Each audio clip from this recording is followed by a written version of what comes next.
Good evening. What's going on, guys? This is your man, Real Deal Steven Steele, coming to you live for another exciting adventure together. We have a marvelous, fantastic show lined up for you guys tonight, so strap in and let's get down to it, boppers. Who do we got up in the chat? A lot of familiar names, some members, always good to see a few new faces as well. We've got Sliding Edge, we got Johnny Yabero, we got Zero Fox, we got RW, we've got Pat Lee, we've got Alan Schneider, Tony C, Abstractus, Adam Salvo, Ultra Crepdarian 7. I probably mispronounced it, but I do recognize your name. Rachel, welcome. Larry Ramirez, of course, another one of my mods. Hump Deezy. Steve Rivas, good to see you. Tenacious Doge, what is up? Hector the Dude, of course, good to see you, my friend. Jason Huffman as well. The list goes on. Great to see you guys. If I could ask you to smash that like button. It's the number one thing you can do to help a new emerging channel like this one reach up into those tricky YouTube algorithms. Listen, I want you to smash that like button like you'd smash your first childhood celebrity crush. Also, if you're brand new here, welcome to Steven Steele Live. I am Steven Steele, and it's great to have you here. I'd like to personally invite you to subscribe and hit all that notification bell. We've got a great community here, an eccentric community, a supportive community, an exciting community, and would love to have you sync up with our vision and be a part of it. Also, if you feel compelled to super chat anytime throughout the broadcast, that is obviously hugely appreciated for all my time and efforts. Feel free to shoot myself or my co-hosts whatever comments or questions you'd like. And also memberships are available as well. 3 tiers of membership options. So feel free to look into that as well. And let me get to a few super chats before we get started. I see a few super chats starting off with Sliding Edge. $2 super chat says, Dozier Tunity inbound alert. I love it. And what else we got? We got Sliding Edge coming in with another $2. Thank you, Sliding Edge.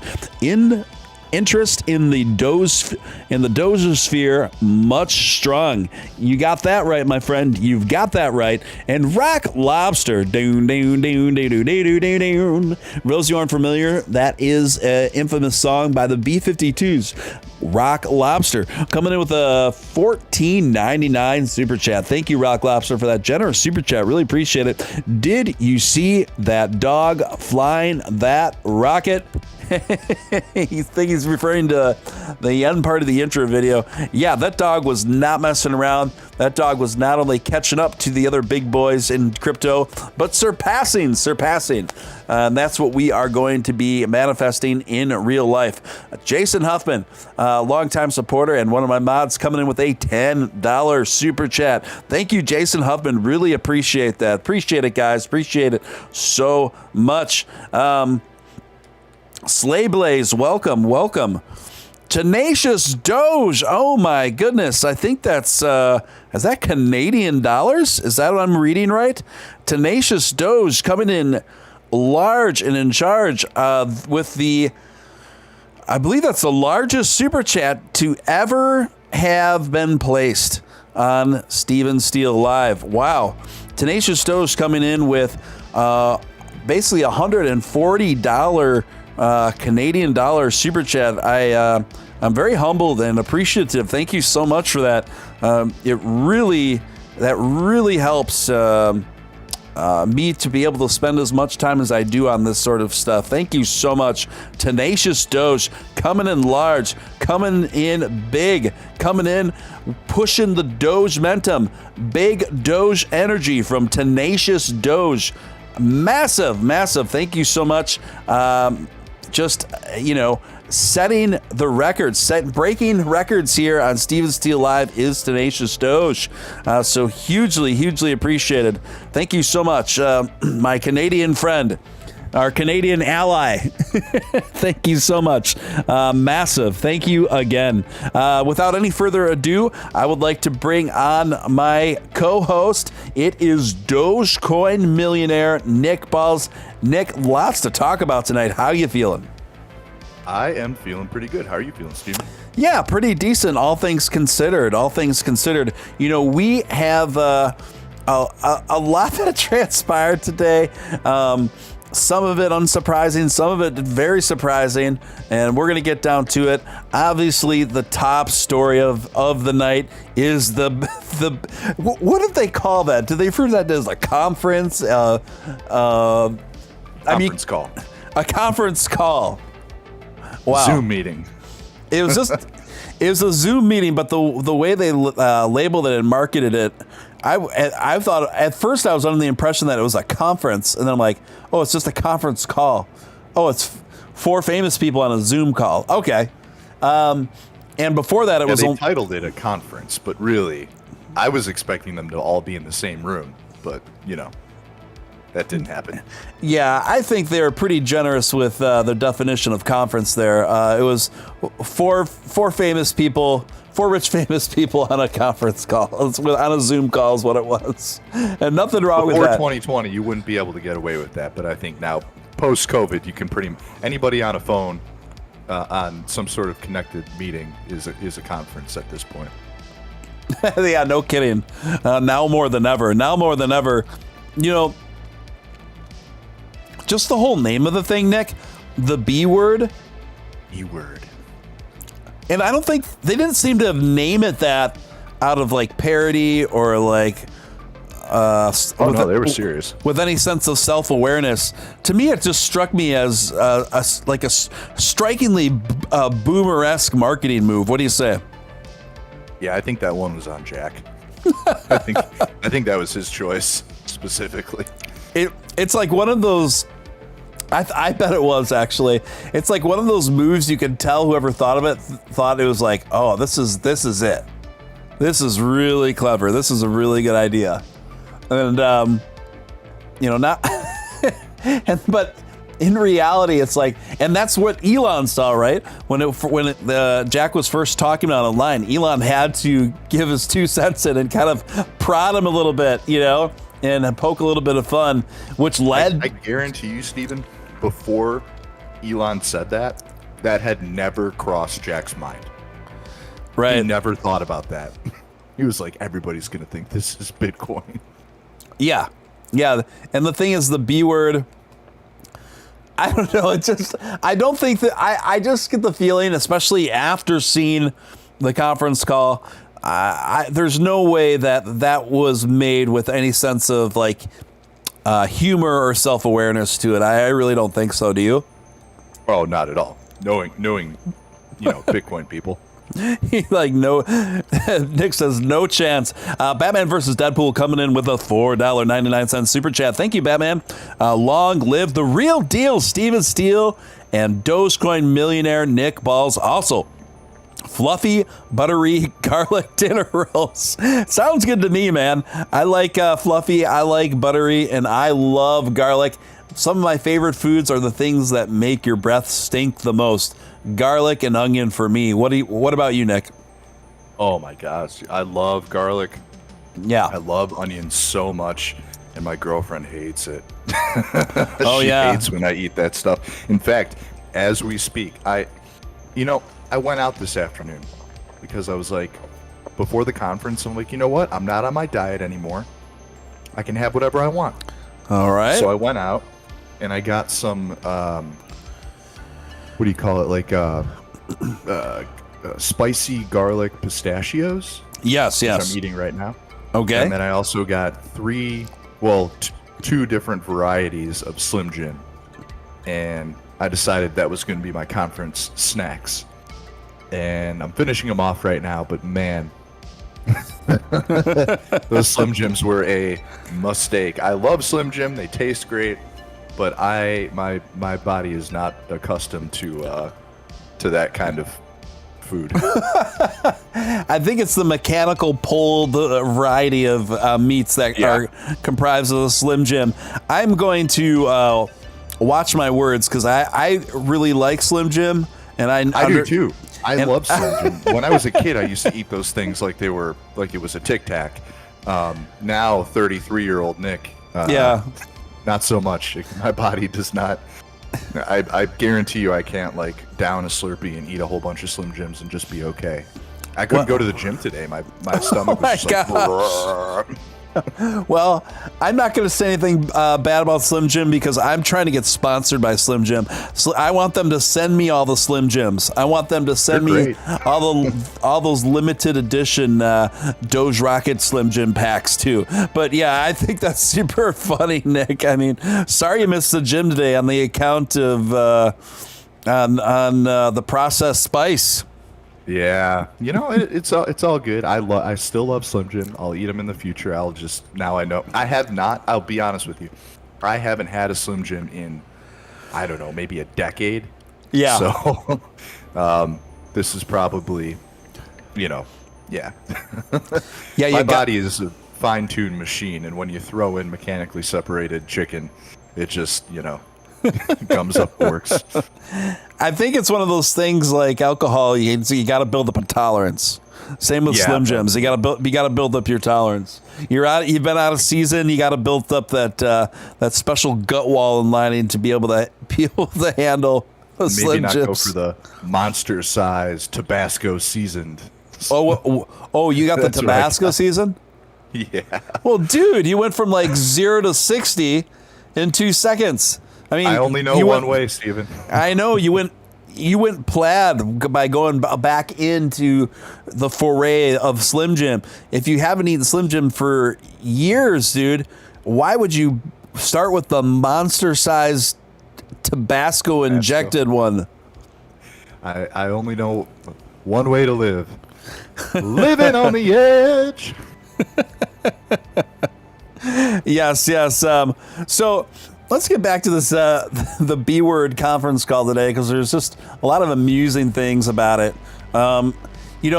First of all, I don't want to get. I really not trying to be mean spirited, but the host struck me as a bit. I don't know how to put it. A bit square, I would say. Dorky. Yeah, a bit square. And hearing him be the orator of this thing, repeatedly announcing the name of and the name of the program being the B word, in and of itself was pretty funny to me. Like right out of the gate, I just started laughing. I'm like, oh, this is gonna be good. This is gonna be good. So that was like the first thing out of the gate. And the second thing, you and I were touching really briefly on this before going live, I think it was really revealing as to how not fun Jack Dorsey is. Your thoughts, Nick? Yeah, I would not want to hang out with that guy. Like, he seems like a total buzzkill. Like Sir Buzz Killington, Jack Dorsey is. I don't know. He just seems like... I can't see, like, what does he do for fun? We know that Elon, like, launches rockets into space and, like, creates, like, mining rigs at home with his kids and has, all, like, is doing all this cool stuff. I feel like, for fun, Jack Dorsey, like, puts butter on his toast, Like, that's like, what does this guy do for fun? Yeah, Jack is, like, so not fun, and, even when the conversation turned to, some pretty lighthearted points and things of that nature, he was not amused. Jack Dorsey remained unamused. And there was a pivotal point in that call wherein Elon said something to the effect of, when he started bringing up Dogecoin and how he loved Dogecoin for its irreverency, its humor, and saying that that community, he's got the best memes, and he's really praising the community. And then the host then put it to Jack to respond to that, and Jack was just... There was like a few seconds of silence, and then Jack didn't even break a smile, and he said, well, I joined Bitcoin for its irreverency. And then there's like, okay. All right. Like he wouldn't even acknowledge the Doge or even acknowledge that it was brought up. It. No, he no. wouldn't say the word at all. No, he wouldn't say it at all. Like he just pivoted. He just pivoted pretty swiftly to, well, irreverency is why I got into Bitcoin. And Bitcoin's irreverent. You know, not that he's not wrong, but you can tell that Jack is not a big fan of the DOGE. And also, it's pretty telling that, well, you know what? To be fair, there may be a reason for this. I'd love to get your thoughts, Nick. Like Bitcoin has has an emoji for Twitter. BNB has an emoji for Twitter, but Dogecoin doesn't. But Dogecoin also Never will. Doesn't have a CEO either, so maybe that's why. Or what do you think? I think, well, a lot of the new cryptos who have like emojis on Twitter, I think a lot of them who do have CEOs have paid Twitter for that, little, spot or whatever. I don't think Dogecoin will, even if like, let's say the devs got together and they all put in, I don't know, 20 grand or something. I don't think Jack would even accept money from the Dogecoin anyone, right, to make a Dogecoin emoticon. I don't think it'll ever happen. I think that's how much he hates Dogecoin, which is fine, because if you're doing something right when you're in the top 10 crypto in the world, yeah, and a CEO won't give you something out of spite. That's, what, in my book, I want to be on that team. Because you're at that, like Kathy Wood, she always talks about disruption.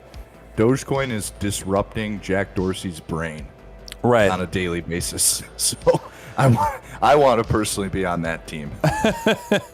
Big agree there, Nick. Nick, did you notice that a pretty a big point and moment in that conference call that stood out to me was when Elon offered some not so veiled criticism of Bitcoin,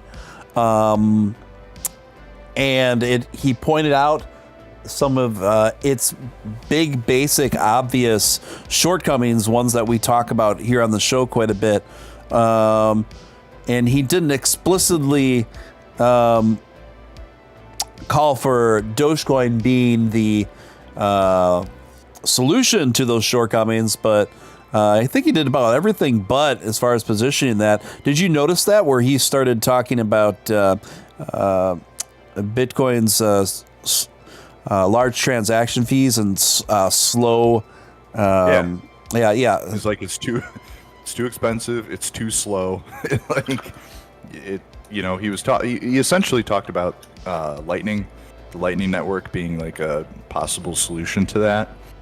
But what I thought was really interesting is what he was really kind of discussing in the tweet that he had a couple weeks ago, where he was mentioning, Dogecoin being, pretty much fast enough as it is, where layer one, the actual Dogecoin layer, being, a fundamental solution to transactional currency, right, and the exchanges acting as a de facto second layer, which I think is brilliant, in the sense that, Bitcoin has become like too expensive. It not only is one Bitcoin, and of course the Bitcoin people will say, well, you stack sats.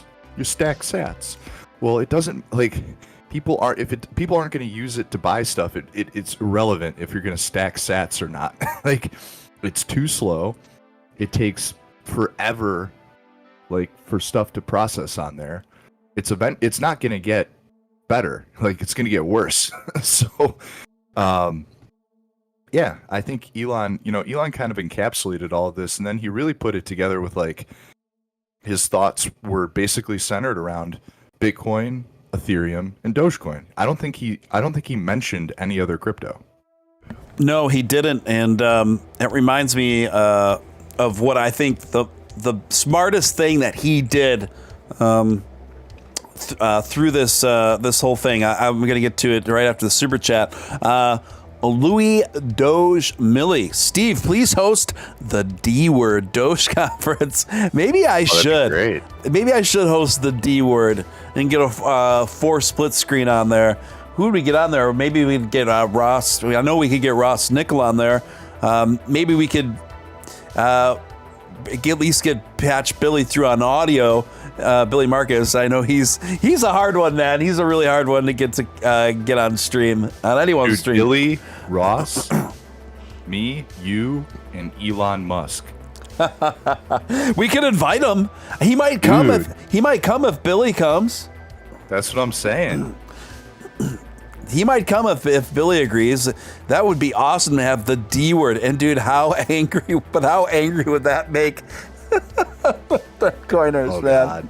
Oh my God. I can already see it right now. The D Word conference. Well, you guys, you heard it here first. I am going to try. Thank you for the suggestion. I'm going to try to put together the D Word conference here on Steve and Steele Live. So I will keep you posted on that, but I'm going to try. I'm going to try to put together the D Word conference, and I will let you know how it's shaping up.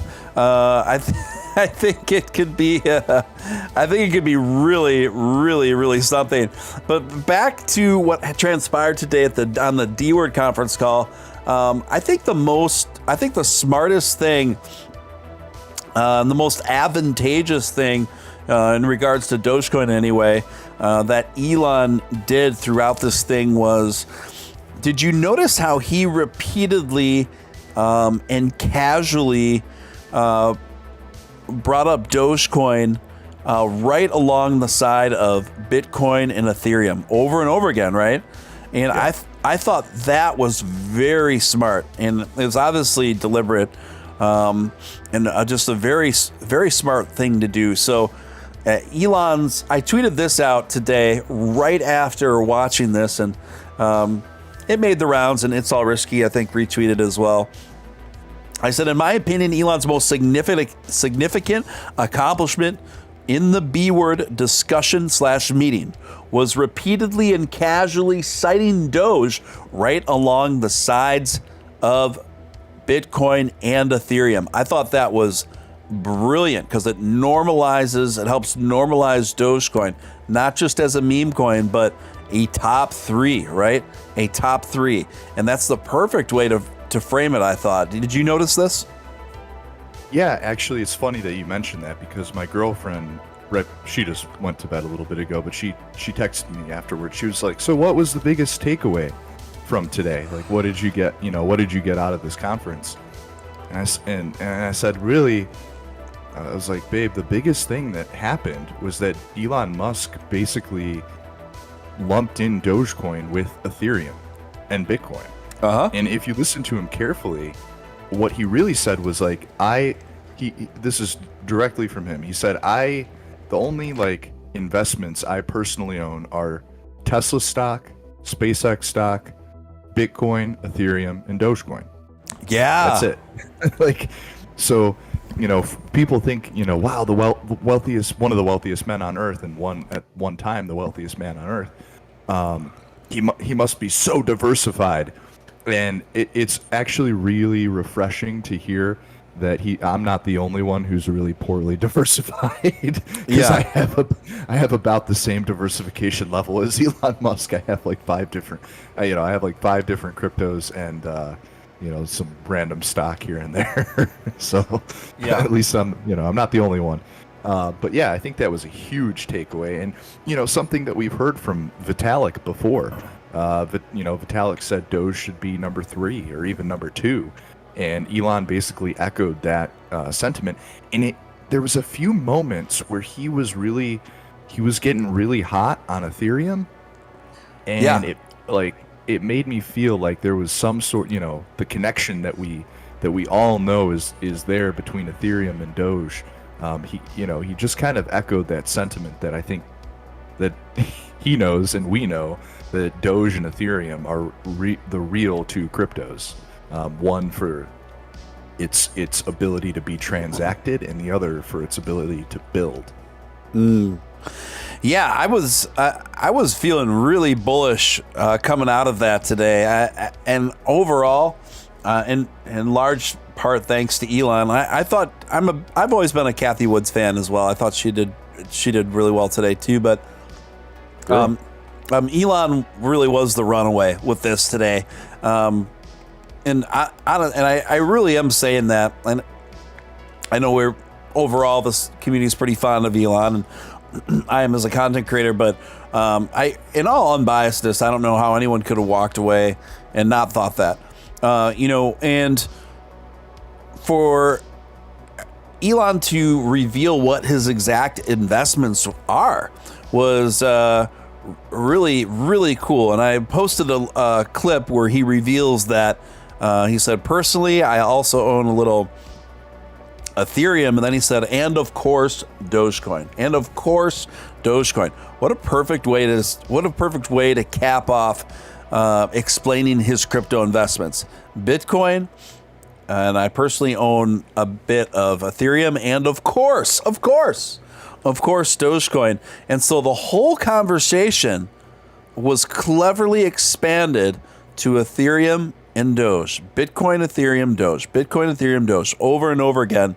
And coming out of that, you can't help but feel just charged up and bullish, honestly, about Ethereum, Bitcoin, and Doge. And we were talking about this a bit earlier today too, Nick, where I strongly feel that all three of these are excellent long-term investments. Bitcoin included. I still feel that way. Your thoughts? Yeah, I think they've proven that they are, no matter what happens, like I think people after this year, all these new people who've come into crypto in just the past 12 months have been looking for like these massive, exponential gains, I've mentioned to some people that like I'm personally up 33,000% on Dogecoin. So I don't think anything will beat that. People are looking for that, right? People are looking for that 33,000% return on something. And what they fail to realize is Dogecoin has been here for 8 years now. I got in shortly after it was created. And at the time, there just weren't a ton of cryptos to pick from. I just happened to pick the one that I felt had the most potential in the long run. And turns out, guess what? It did. And there's so many cryptos now that getting that same level of return is, is it going to happen again? Probably. But, there's so many options in crypto now. It's like a lot of these projects are going to cease to exist like they did back then. Oh, hey, Ross is in here. Hey, Ross. And so yeah, I just I think that no matter what, Dogecoin, Ethereum, Bitcoin, these are all top 10 cryptos that are here to stay and have been here. Dogecoin longer than Ethereum. But for the most part, they're safe. Are you going to get that 33,000% return that I got, buying it back in 2014? No, but your money's safe for the most part. And, I think that there's still plenty of gains to be made in the long run with Dogecoin that might percentage-wise, like it has, outperform Bitcoin in the long term. That's just me personally. Yeah, if you got the patience, there's money to be made if you got the patience. Speaking of which, Ethereum is up 10% over the last 24 hours. It's sitting, it's really approaching that $2,000 mark, which is good to see. Let's get Ethereum back over $2,000 again. This is ridiculous, but we're going to get there and beyond. Nick, could this be the beginning of something big and bullish? Well, I know we discussed, so for everybody that's in here, I was on Trader Talk's show earlier today. For those who know Trader Talks, he's like one of my favorite TA guys. He's a real young kid, but he knows his stuff. He's really good. So for everybody that's joining from Trader Talks, thank you for coming in. yeah, I mean, as far as like charting setup goes, it looks good right now. I mean, we're forming, I hate that term cup and handle because it gets used so often, but we do see that forming in the charts now. There was a pullback, obviously, from today.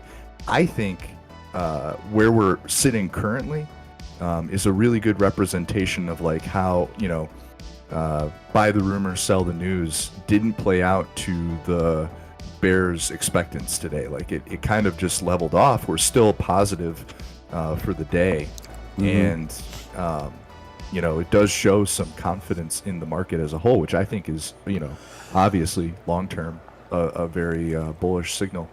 And for those who were listening earlier, I was actually the first guest Trader Talks ever had on his show. I'm gonna be back there to tell my little wacky story at some point.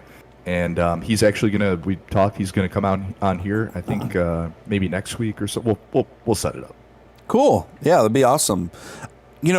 I did notice a point that it was easy to miss, right? But a point during the B word conference call today where Elon pretty much announced that Starlink would leverage Starlink to help with the connectivity of cryptocurrency. Did you catch that?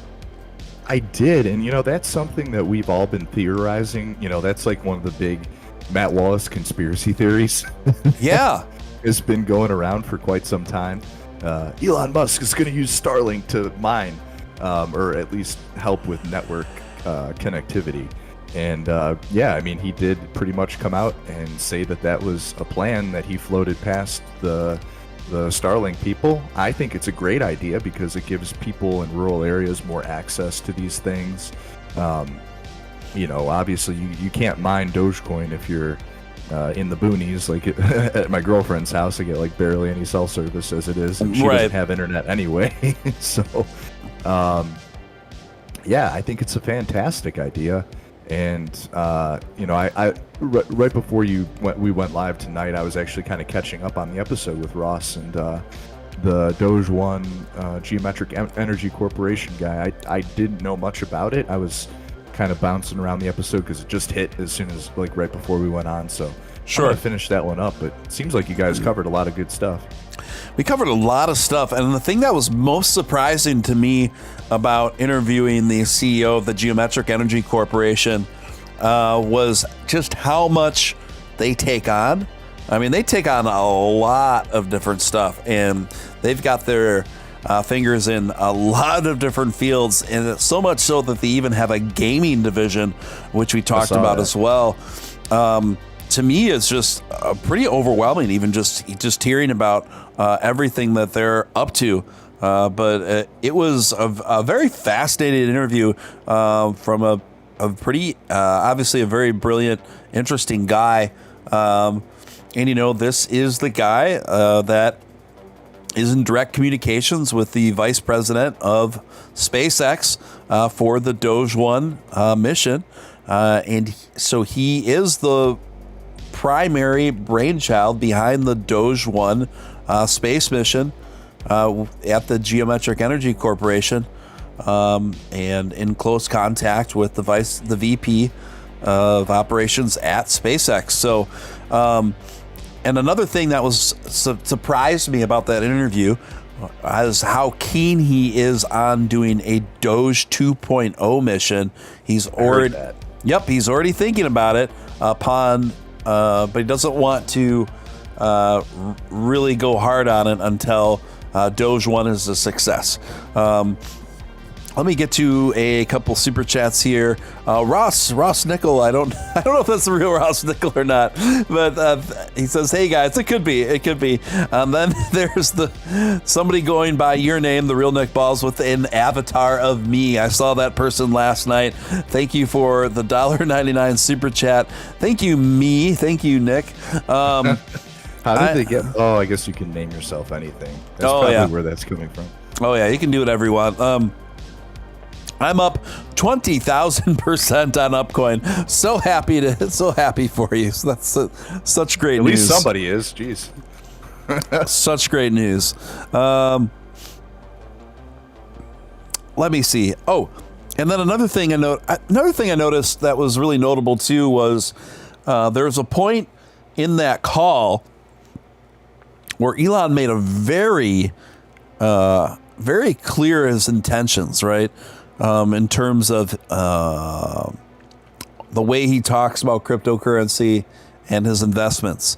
He made it very clear that he's not going to seriously pump Doge or make and dump anything, right? And he made that very clear. He said he's all about the pump and not about the dump, and that he is doing this to push for sustainable adoption of digital currency, and leveraging that as a catalyst to make the world a better place for more people.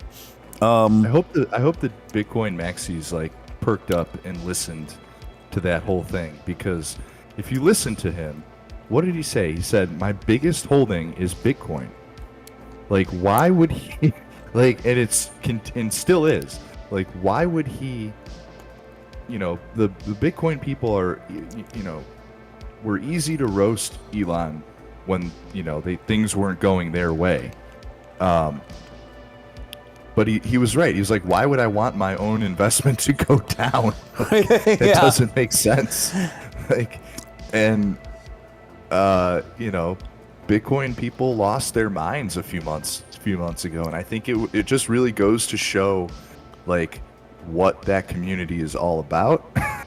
Yeah. And it's not about doing good stuff. It's like you know, purely financial, and you know, it just seems so crazy to me. Like, this dude has a huge stake in your believed correct project. Like, he doesn't want to see that dry up. Like, you know, like he's essentially trying to do what's good for, and he said I'm trying to do what's best for the world as a whole, right, so that everyone can become, you know, better, successful. It's like, well, once you realize that, now you can kind of fully understand why this guy backs Dogecoin so much. Is because it's the crypto of the normal guy. It's not the crypto of Jack billionaire Dorsey. It's not the crypto of, you know, Jeff Bezos. Dogecoin is the crypto for you and me and the people in the chat and everybody sitting at home, and, you know, just normal folks. It's not super expensive. Even at $1, it's not that crazy. Its transactions are quick. Its fees are cheap and getting cheaper. Thanks to Ross and a few other people. Yeah. But yeah, I mean, it's just the everyday man's internet money. And the people who are against that baffled me. It boggles my mind. People who are so adamantly against something that is just inherently lighthearted and easy to use and cheap. Just doesn't make sense. Yeah. I don't get it. Yeah. The learning curve is obviously massive and slow in that, and in terms of a fair amount of people from the Bitcoin community understanding both the strengths and utility of Doge. And obviously Elon hit it about as head on as you could under the circumstance of it being a Bitcoin focused conversation. And he still was, by the way. Tenacious Doge in chat says maxis are today's version of Microsoft love slaves in the 90s. What's a Microsoft love slave? Do you know, Nick? I don't know, but it sounds very on par with the whole aesthetic of this channel. Yeah, it really does. It's so funny. I was talking with I called my grandma before the conference today, and you know, my grandma's in her 80s, and she was going to send me this article from some old people magazine that she got about why you should stay away from Bitcoin and cryptocurrency, because it's from the devil. It's not, but I mean, that's not what they said. But you know, I haven't read this article yet, but right. It's geared towards old folks. And I was trying to explain to her, Like, these are the same people who said back in like the early 90s that the internet wasn't going to be a thing. Right. And before that, and she goes, yeah, those are the same people who, when I was, like back in the day, said that the automobile wasn't going to take off. It was always going to be a horse and buggy. It's like, some people, especially, I would say of course, the older generation who unfortunately inhabit most of the Senate and Congress, they just don't comprehend what moving forward looks like. And that's unfortunate, but, time is great because eventually it weeds out everybody. Time is great because eventually weeds out everybody. Isn't that the truth, man? Isn't that the brutal truth? Upshot, somebody going by the profile name Upshot, and coming in with a $4.99 super chat. Thank you so much. And they said, hi guys, Upshot here. I'll be back soon. So watch for the triumphant return of Upshot. Hopefully it won't be his evil twin brother Rugshot. Yeah, we don't want that guy back. I'll come back. You know what? I'll come back to watch Upshot's cat videos. I'm not joking. I will. I wonder if he's actually going to go through with that. So far, there are no videos on his now defunct and abandoned YouTube channel other than a generic banner of something called Today News. Today News. But I think that the moment that he does start uploading videos there, he might want to remove that like-dislike ratio counter. I don't think, Nick, that Elon is going to seriously pump Doge or make any super major announcements regarding it until those Robinhood wallets become a reality. What do you think? Well, as he mentioned in the conference, without a wallet, you don't own anything. And, to some extent, we talk about this from time to time, but let's say outside of Robinhood, if you park your coins on an exchange, first off, very risky thing to do. Exchanges become defunct all the time, and have for years and years now. Now there's exchanges that are safer than others, but if you have a majority of your crypto on an exchange, it's super dangerous just to do that.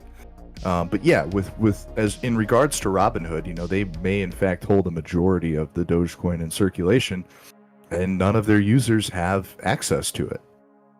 So in reality, what are they selling? What are you buying? Nothing really. A price, and that's it.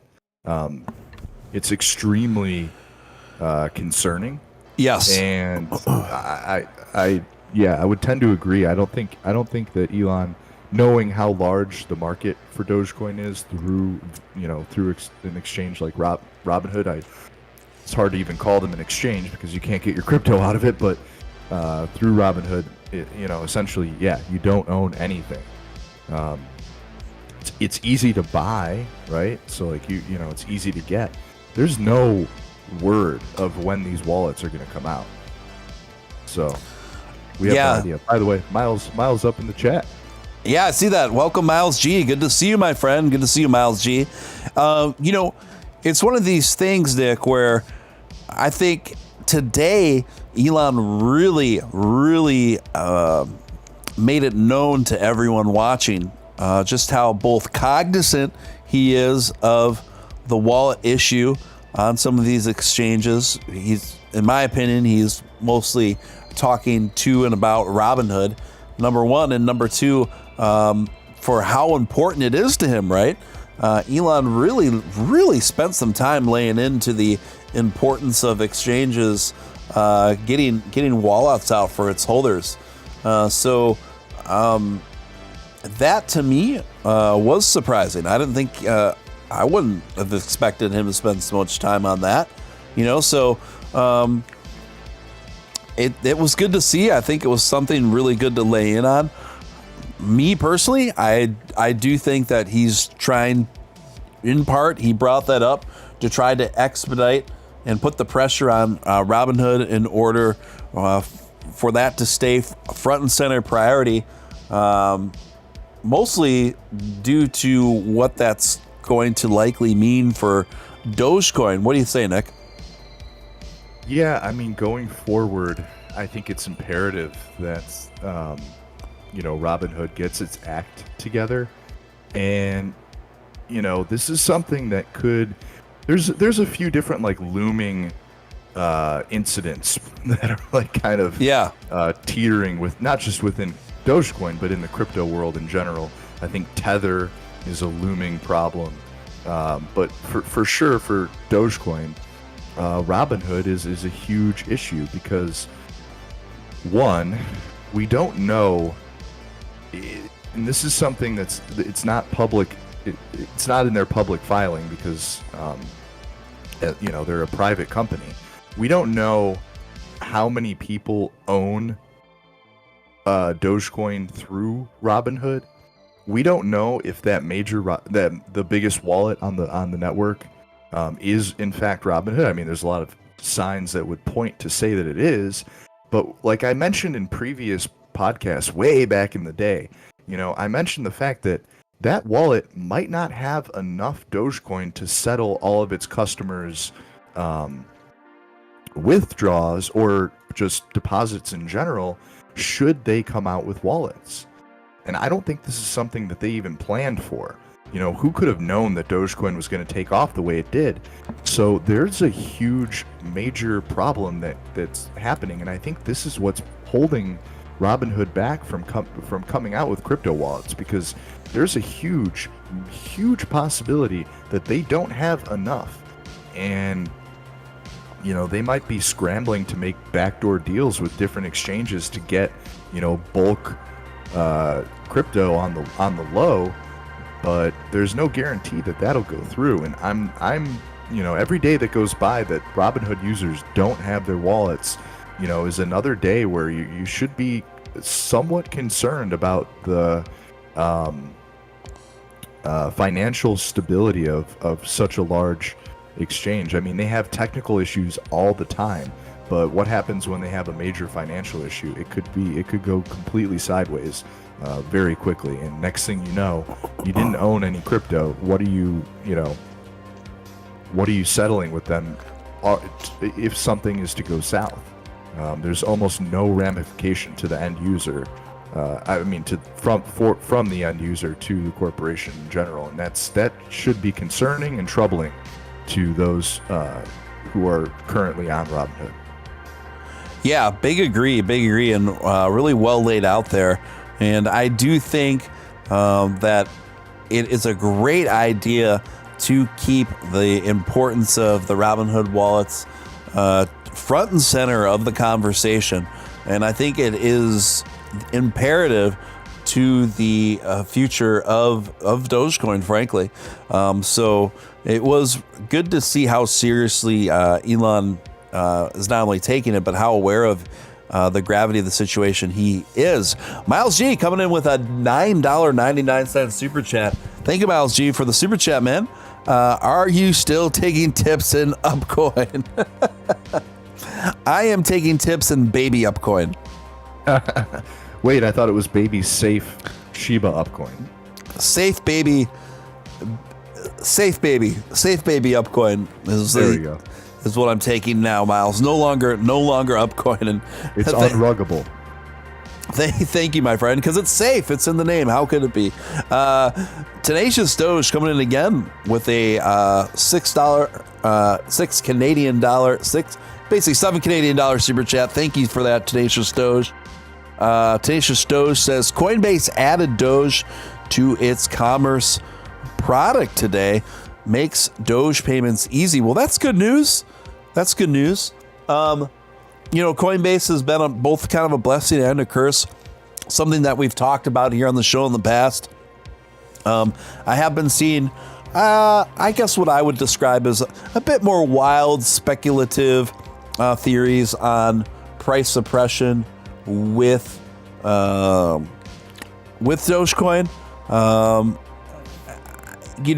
Some of that going on is just that speculation. not enough for me to make full-throated statements on. And I say this as someone who's no big fan of Coinbase, and I say this as someone that has confirmed with two of the Dogecoin developers that the predominant reason why it took Dogecoin so long to get platformed on Coinbase, it was for political reasons, was for biases against Dogecoin and for Bitcoin. So, make of that what you will, guys. Make of that what you will. Let me see here. There was a story that I wanted to get your feedback on, Nick, and that was another follow-up with the other Dogecoin millionaire, a guy around your age. You know who he is. And this was a piece on... This was a piece on MSNBC this morning. Doge is my savings account. This 33-year-old is no longer a Dogecoin millionaire, but he's still buying the dips. Doge is my savings account, he said. His last name is Contesoto. Contesoto himself also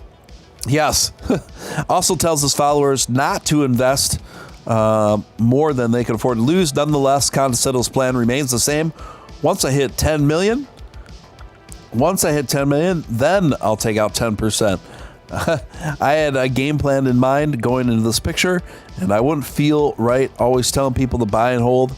And as soon as I hit 3 million, cash out and leaving everyone else hanging, he said. Wait, and as soon as I were to hit 3 million and cash out, leave everyone hanging, he said, but until I reach my goal, I will continue buy, hold, and diamond hand it. Wow, pretty optimistic projections for him to say once I hit 10 million. I kind of have similar, I don't have the exact same strategy that he has, but we're kind of in a very similar boat. In the sense that, I did sell 1 million of my coins, but I would say that I am also waiting for Doge to stabilize, and for me, it doesn't matter how long that takes. I'm just gonna do that. We're both exactly the same age, which I didn't know until right now. But I think we both have very similar outlooks, and in the sense we're both multi-dogillionaires. Right. I've been here for a really long time. He's kind of, and that's another thing I think people should take into account when they talk about this Glauber fella, who's from what I've seen, a really awesome dude. He's still under the 12-month tax rule. Right. So like I tell most people, it doesn't matter if you're a multi-millionaire or you just have a few $1,000s in the game. You want to keep the government's hands out of your money as much as possible. So if you're into a crypto for under 12 months, and you're just an average investor, the least amount of time you should be in, they say this with stocks too, the least amount of time you should be in something is 12 months, so that you at least defer some of that tax burden. So I agree with him, and I'm, my strategy might be a little bit different than his, but we're also similar in the sense that we both, we probably both could be living a super duper lavish lifestyle, and I think he still lives he lives in Los Angeles, so it's tiny houses all around, but I live in a tiny little apartment, and I still drive my Honda. He still has a beater truck, and so I think that's a lot of Dogecoin millionaires tend to have the same outlook on wealth and all that kind of stuff. Yeah, I've noticed that as well. Did you notice that Elon literally stated in the B Word conference call today, has said, if you don't like corporations, then you really should. If you don't like corporations, then you really shouldn't like governments. Did you catch this? Yeah, this was one of the most hilarious parts of the whole thing, because he's essentially correct that the government, specifically U.S., but other countries' governments are essentially the largest corporations on Earth. And I love how Jack Dorsey pops in, like, when I was young, I really hated corporations too, and still do. It's like, bro, Yeah. like, you're a multi-billionaire owner of one of the largest, e-commerce corporations. It's like, bro, there's like, and he said it seriously too. I know. Like, without any that's the funniest part about the Jack Dorsey types is like, Right. This guy really believes his shit doesn't stink. Yep. Like, he believes it. He really believes it. Yeah, he's a true believer. Dude, I don't know. It's so funny too, because these are the same kind of people that were like, and I'm not trying to get political here, but these are the, Jack Dorsey and whatnot, were like the types who are like all anti-Trump, and because, one of their major claims is that he's got a bunch of yes men around them. Well, it's proof positive that Jack Dorsey is surrounded by a gaggle of people who are telling him that every idea he has is brilliant. Because people who actually like deal with actual criticism, and sometimes the worst of it, Steven, I know you go through this every day. People tell you the most horrible things in the world. When you have so much money, when you're a multi-billionaire, you have the option to just completely negate those people from your life entirely, and only hear from people who tell you every idea you come up with is gold. So, like, Right. this is the type, and it's so funny that there's like a general parallel between people like him and Donald Trump, in the sense that everyone that surrounds them is like, that's gold, Jack. That's a gold idea. Like, Right. and Jack Dorsey's sitting back with like a straight face, like, yes, I knew it was a gold idea. Bro, like, come on. I thought that was a very hilarious moment of the conference in general. Oh yeah, definitely. And thanks for sharing with that.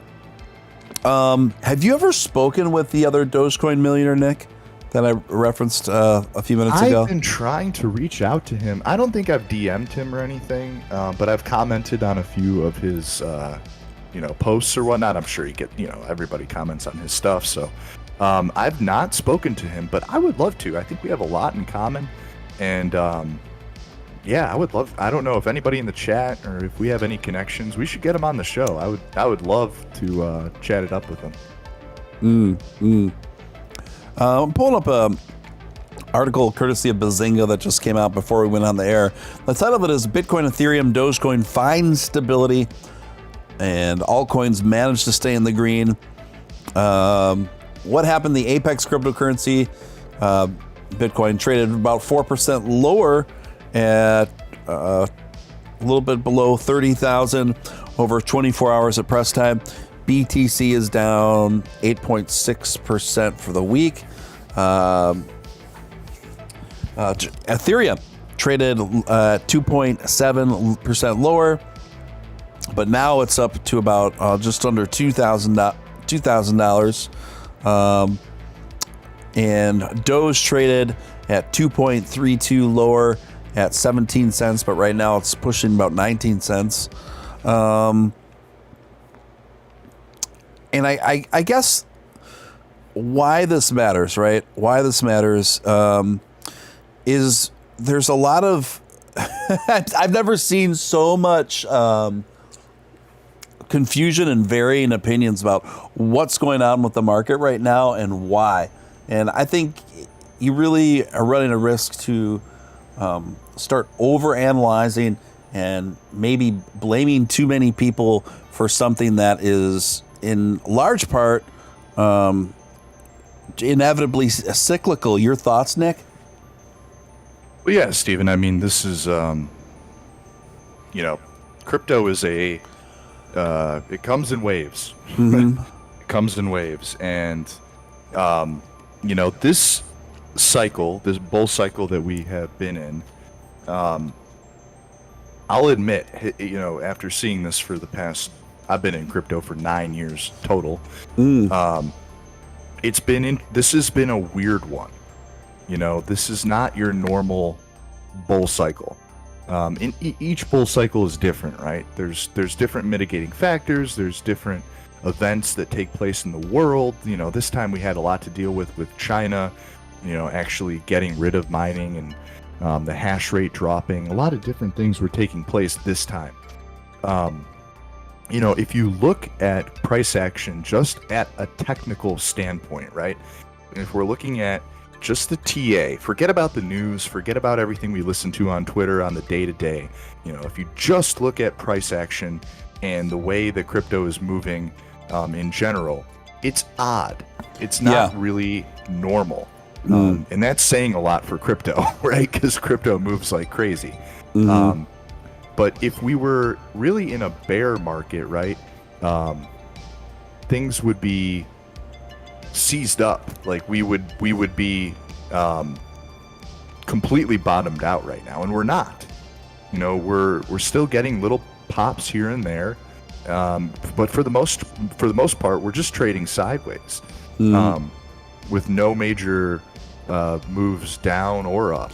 You know, today we look at today as a good day because, you know, Dogecoin pumped up 20-something%.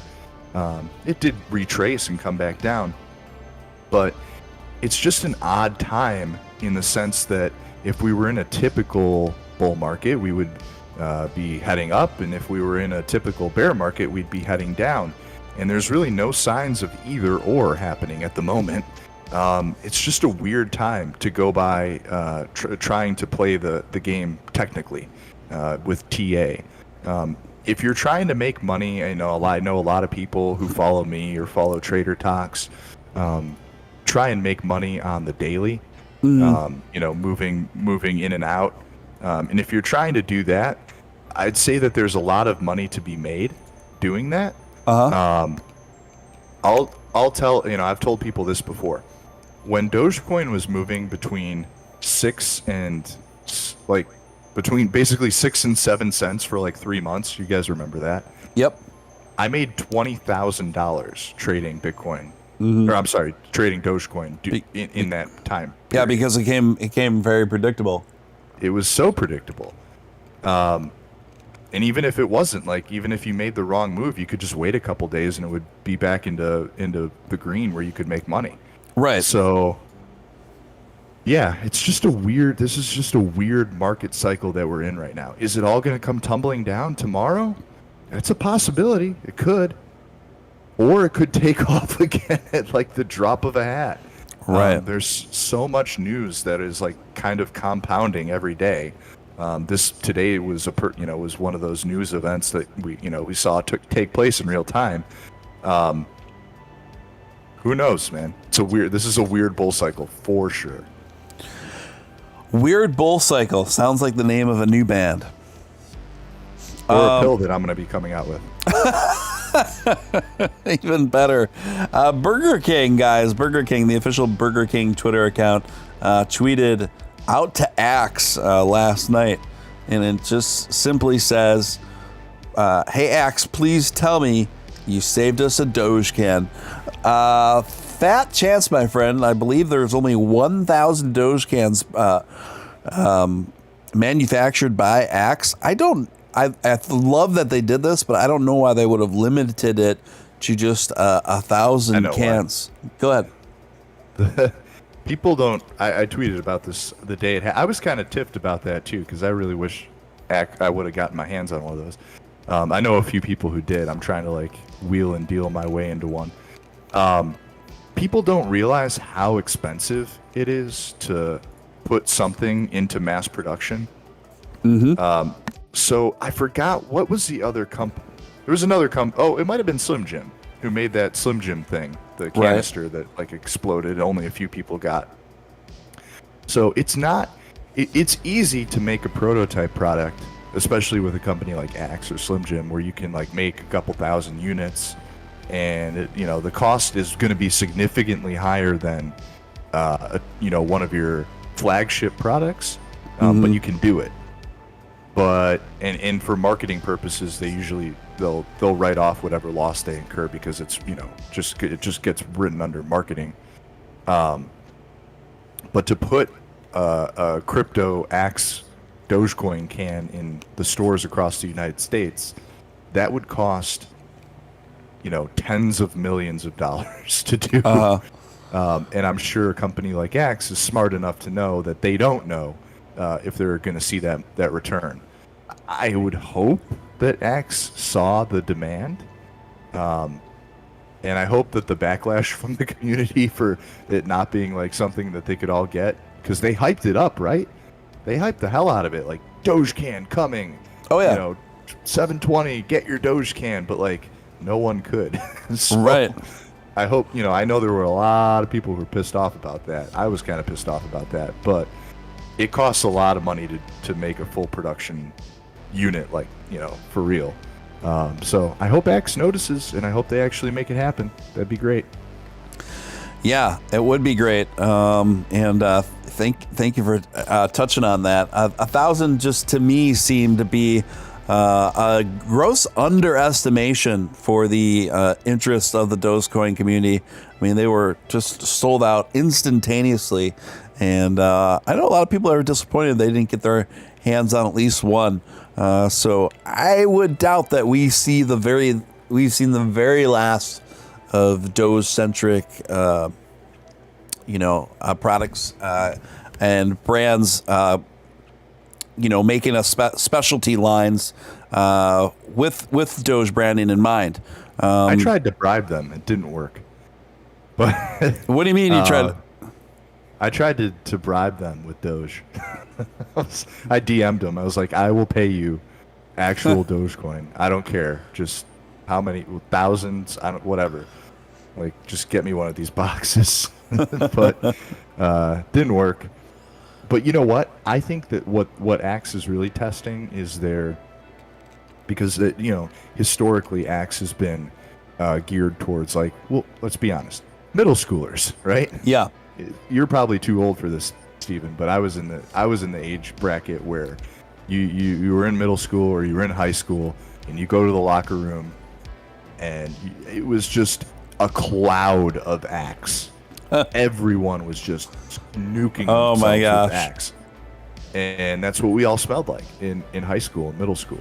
This was, this was like I don't want to think about it. Anyway, quite some time ago.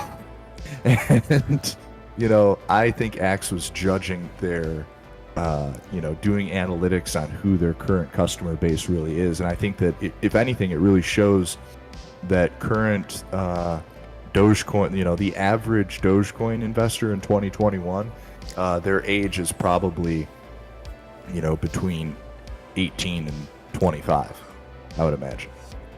Yeah, I would. If I were to guess, I would say that's a pretty astute one. So I asked my co-host last night, Sadaf, what she thought that the scent of Doge Axe would be. She concluded that it'd probably be best if it was sandalwood. What do you think? It said on the bottle it had a musky. Oh, musky. Scent. Yeah. Okay. Crypto musk or something. I can't remember what the can said, but it said something about musk on there. Yeah, so I guess sandalwood would be good. That's funny. Guys, you're watching Steven Steele Live. I am Steven Steele. If you're new here, I'd like to encourage you to subscribe, hit that notification bell, hit all on that notification bell, and join our awesome, eccentric, fun community as we ascend to the moon, Mars, and beyond. And my co-host has been Nick Ballz, Dogecoin millionaire Nick Ballz, a man that's been holding Doge since 2014, right, Nick? Yep, February. I look back and I was going to pin that tweet again of my first Dogecoin purchase was 4 million coins. And I believe it was February. It's so funny because it like matched up perfectly to the date that Dogecoin first hit its first big pump to 8 cents. I think was it January? It was, I don't know, January, February, somewhere around there. Gotcha. 2014. It was right after Dogecoin was created in like December of 2013, and I bought it I started buying it just a few months later. Gotcha. Nick, coming out of the B word conference, do you think that Vlad was watching, number one, and number two, Elon may have gotten to him in terms of how much importance Elon was putting on the wallet exchange factor? Gosh, I hope so. Yeah. Elon's kind of, wrapped his hands around Vlad's neck before. Every time I love it because Vlad is such like I don't know. He's just like I don't like him. Anywho. Yeah. I really do hope that he is persuaded to, and it's not just Dogecoin, it's Bitcoin. It's like what do they have on there? Doge, Ethereum, Bitcoin, and Litecoin, I think. Pretty not much. very many. I think that's about it. But those other BTC and Litecoin, Ethereum, all those people need their wallets too. It's so it's the whole of Robinhood's entire crypto market that they need to take care of. What concerns me the most is that I've seen a lot of people. So for those who don't know, Robinhood has had issues in the past where their service is frozen, or they've had issues with buy and sell orders during market drops and surges. And I've seen some hilarious. There's a guy on YouTube, and I love him because he sounds like, for those who know, Rich Piana. Oh yeah. He has a YouTube channel. This guy's name's Teddy Zane, and he sounds just like Rich Piana. He kind of looks like him too. He's not nowhere near as big, but he is a bodybuilder, and he had, I think it was a $20,000 order that was placed on Robinhood for Doge way back when. Wow. And it didn't go through, and it just got stuck, and it was hanging in limbo. Yeah, and it didn't go through, and the price went up, and he's like, it was days, and he was like, so he filed a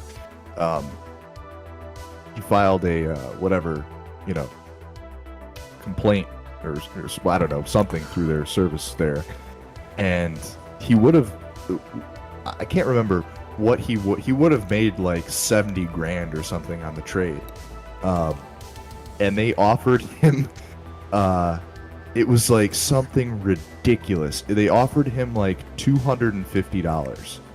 You're kidding. You'll have to go. Yeah. And he was just like, this is like this guy, this guy's like a juice head like me.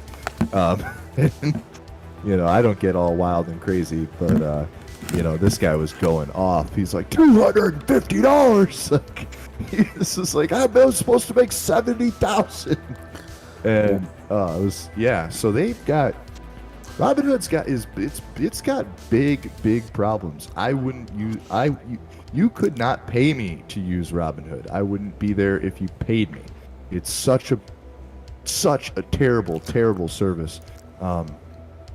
Yeah, I hope if they IPO, I can't see it going well.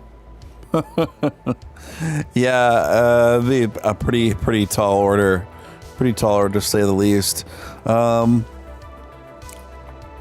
Oh, what I didn't get to before was the official.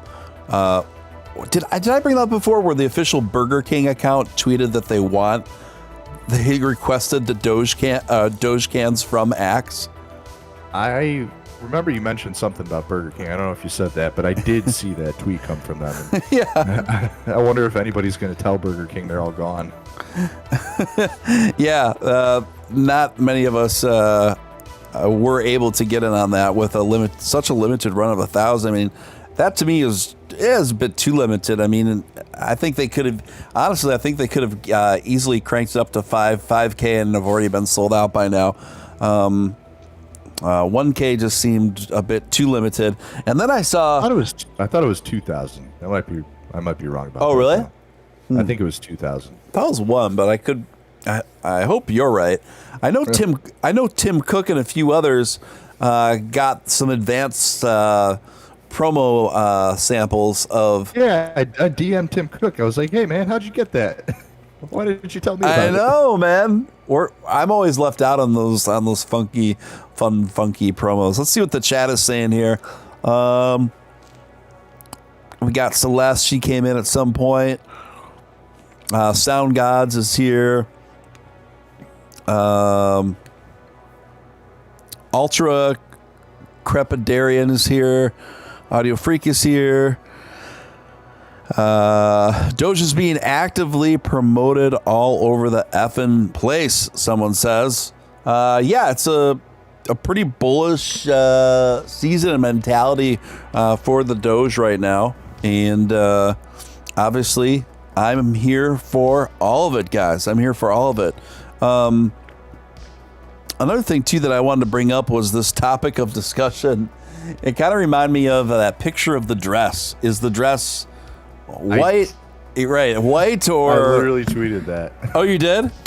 Yeah, right before we went live, I said, Elon Musk's shirt today has become the new blue or gold dress. Exactly, and I posted even close-ups of it. It's hard to see. And my initial thinking was that I thought for sure it was a Doge shirt, but I was watching live and I was like, it was weird because it looked like the Doge D, but it was shaped like a Bitcoin B, but it was the color of the Doge D. It was weird. I think he chose that on purpose. It was kind of ambiguous. It could have been either or.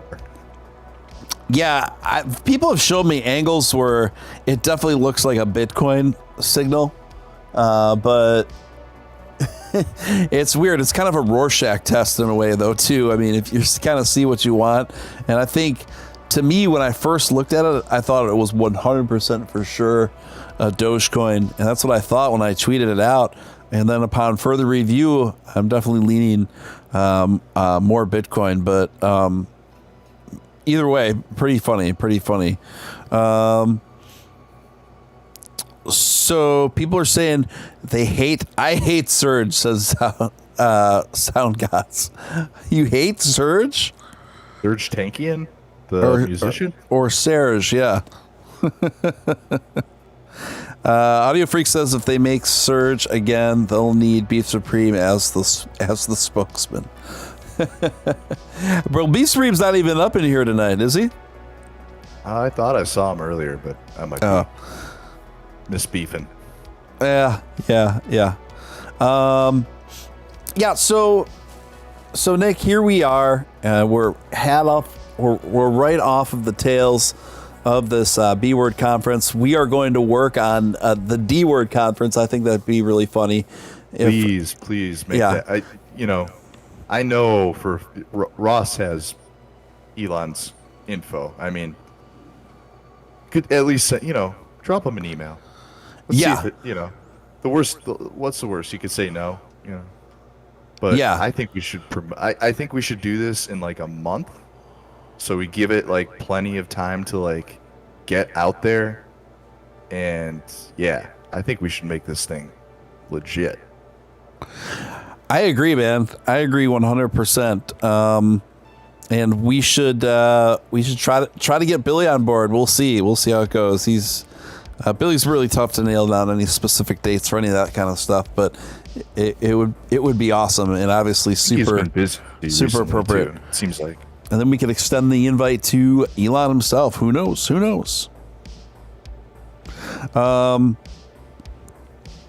So yeah, what do you say? I think the DOGEMENTUM is with us, Nick. I think that we have lots to be excited about. I think that when we look at the charts overall, Dogecoin is up. Ethereum's up 10% over the last 24 hours. Dogecoin right now is up about 8.5% for the day, coming in about 19.25, right under 20 cents. It'd be really great if we could just get over the hump, comfortably find a floor over 20 cents. I certainly think it's pretty possible. What do you say? Yeah, I mean, if today's price action shows anything, we can see that there was definitely, a sell-off with the news taking place. Yep. It didn't happen as quickly as I thought it would. And for the most part, it's retained a lot of the gains that it made. We knew that there was going to be a drop coming after the initial, pump to the upside. But the retracement hasn't been that crazy. Mm-hmm. And even on the 15-minute, I'm looking on the 15-minute chart right now, like we're still forming green candles like right now. So, I mean, I think we're looking pretty good. Trader Talks asked me earlier, he's like, what does the Dogecoin millionaire think the price will be by the end of the year? And I still hold strong. I think that we could see $1 sometime this year. We'll see what the market as a whole looks like. I was really waiting for July to kind of play out here. I don't think, by the way Elon was talking, I don't think we're going to see Dogecoin on the Tesla balance sheet, as so many predicted. But we don't know. Like their earnings report comes out next Monday. We'll see. We're going to find out. I don't think that's a huge probability, but it remains to be seen. So I'm eagerly awaiting, and I still am very positive on the DOGEMENTUM. Yes. And what are your thoughts on not only the DOGEMENTUM there, but also the market value going forward with Dogecoin? Like right now, we're pumping pretty good here. Where, like I said, we're approaching 19.5 cents with a little bit of retracement. You're still holding firm to the general prediction that we will see $1 by the end of the year. I think right now, actually, what's happening right now is a really good sign, particularly with Doge. This shows us that people are definitely enthusiastically buying these dips, right? Yeah, for sure. I think, the people who know now how to play the average down game are well aware of like how markets move, and that, Dogecoin, along with Bitcoin, and the same for Ethereum, it's not this get rich quick scheme of, I'm going to put a bunch of money in and then take it out tomorrow and I'm going to make $1 million. Like, that's not what Dogecoin, Ethereum, or Bitcoin is here to do. These are all cryptos that have been here for a long time and that have a proven history of success and, will be like Glauber says, he's using it as his savings account. Mm-hmm. I encourage everyone to do that who are putting their allocated crypto money in, put it into projects that have been here for a long time that are going to be successful in 10 years.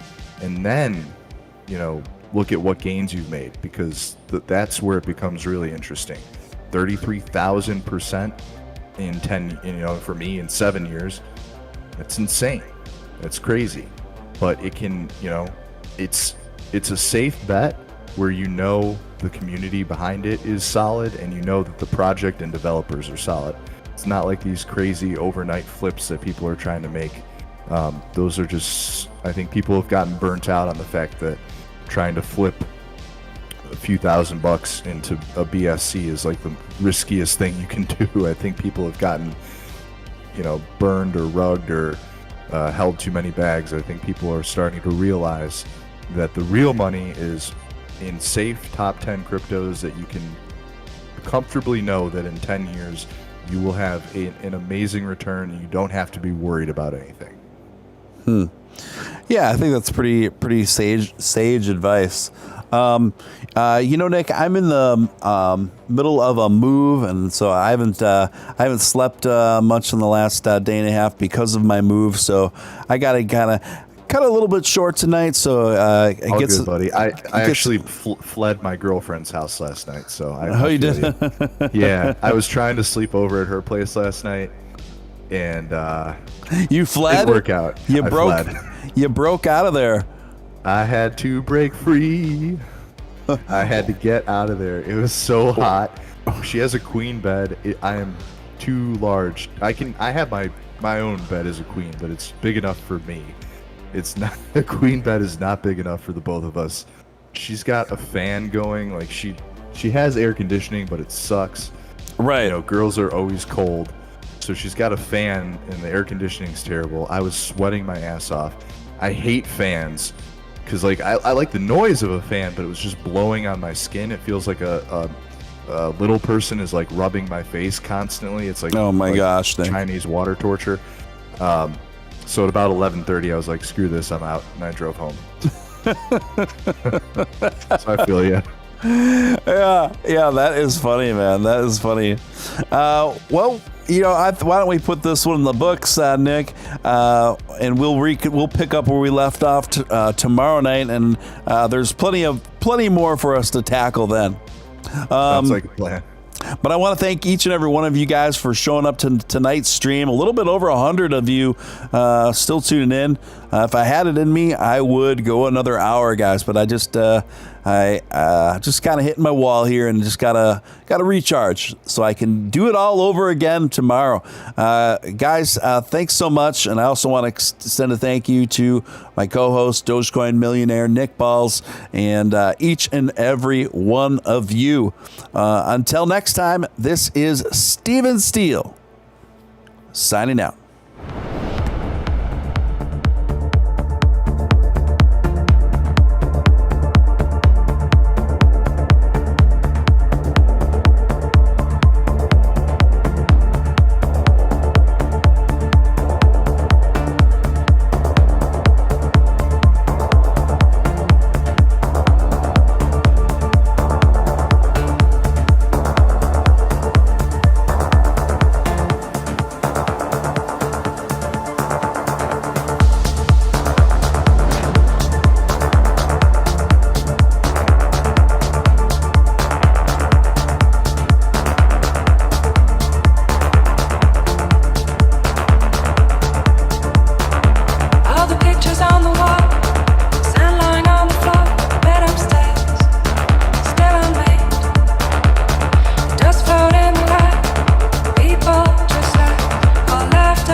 Door